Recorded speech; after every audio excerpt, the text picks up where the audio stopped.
नमस्कार, आकाशध्वनि एफएम में आपका स्वागत है। मैं हूँ राजकुमारी जोशी।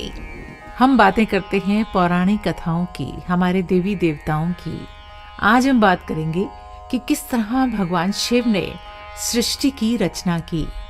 उस समय जब चारों ओर केवल अंधकार का अस्तित्व था, न सूर्य था, न चंद्रमा और न कहीं ग्रह नक्षत्र या तारे थे।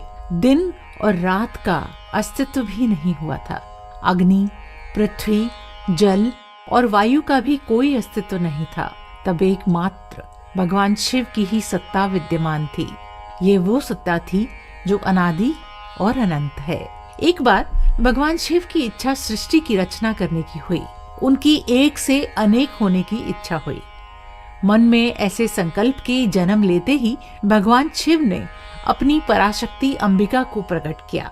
उन्होंने उनसे कहा, हमें सृष्टि की रचना के लिए किसी दूसरे पुरुष का सृजन करना चाहिए, जिसके कंधों पर सृष्टि संचालन का भार सौंपकर हम मुक्त होकर आनंद पूर्वक विचरण कर सकें। ऐसा निश्चय करके भगवान शिव पुनः अंबिका के साथ एकाकार हो गए और अपने वाम अंगों के 10वें भाग पर अमृत मल दिया।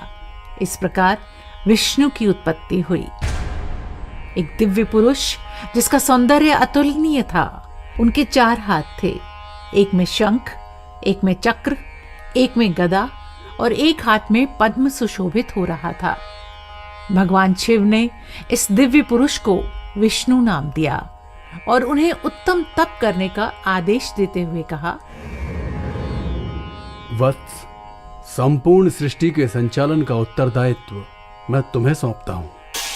भगवान विष्णु कठोर तप करने लगे। इस कठोर तप के कारण उनके अंगों में असंख्य जल धाराएं निकलने लगी, जिनसे सूना आकाश भर गया। और फिर अपने कठोर तप के श्रम से क्लांत होकर भगवान विष्णु ने उसी जल में शयन किया। जल अर्थात नार में शयन करने के कारण ही भगवान विष्णु का एक नाम नारायण हुआ। कुछ समय पश्चात सोए हुए भगवान विष्णु की नाभि से निकलकर एक उत्तम कमल का पुष्प अस्तित्व में आया, जिस पर उसी समय भगवान शिव ने अपने दाहिने अंग से चतुर्मुख ब्रह्मा को प्रकट करके डाल दिया। ब्रह्मा जी दीर्घ अवधि तक उस कमल की नाल में भ्रमण करते रहे और अपने उत्पत्तिकर्ता को ढूंढते रहे, पर कोई लाभ नहीं हुआ। तब आकाशवाणी हुई, जिसके आदेशानुसार ब्रह्मा जी ने निरंतर 12 वर्षों तक कठोर तप किया। 12वें वर्ष की समाप्ति पर ब्रह्मा जी के समक्ष भगवान विष्णु प्रकट हुए। भगवान शिव की लीला से भगवान विष्णु और ब्रह्मा जी के मध्य अकारण विवाद छिड़ गया। विवाद चल ही रहा था कि दोनों के बीच एक दिव्य अग्नि स्तंभ प्रकट हुआ।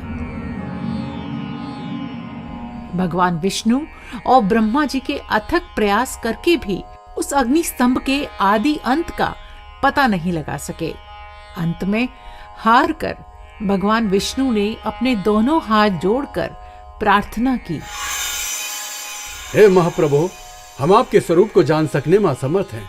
आप जो भी हों, हमारे ऊपर कृपा करें तथा दर्शन दें। भगवान विष्णु की प्रार्थना सुनकर भगवान शिव प्रकट हो गए। उन्होंने कहा, मैं तुम दोनों के कठोर तप और भक्ति से प्रसन्न हूं।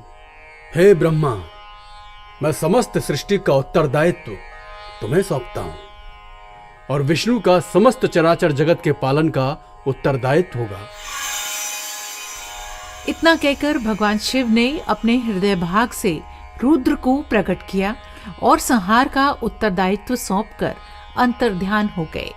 ब्रह्मा जी ने अपने कार्य का आरंभ मानसिक सृष्टि से किया, परंतु जब उनकी मानसिक सृष्टि विस्तार नहीं पा सकी तो वो अत्यंत दुखी हो उठे। उसी समय आकाशवाणी हुई, जिसके माध्यम से उन्हें मैथुनी सृष्टि आरंभ करने का आदेश मिला। तब तक नारियों की उत्पत्ति नहीं हुई थी।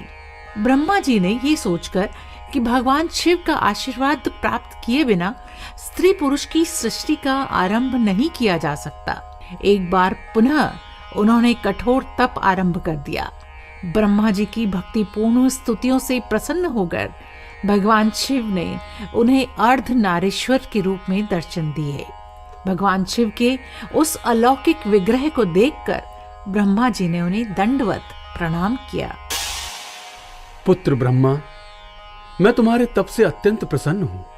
मुझे तुम्हारे तप का उद्देश्य भी पता है। तुम्हारी इच्छा अवश्य पूर्ण होगी।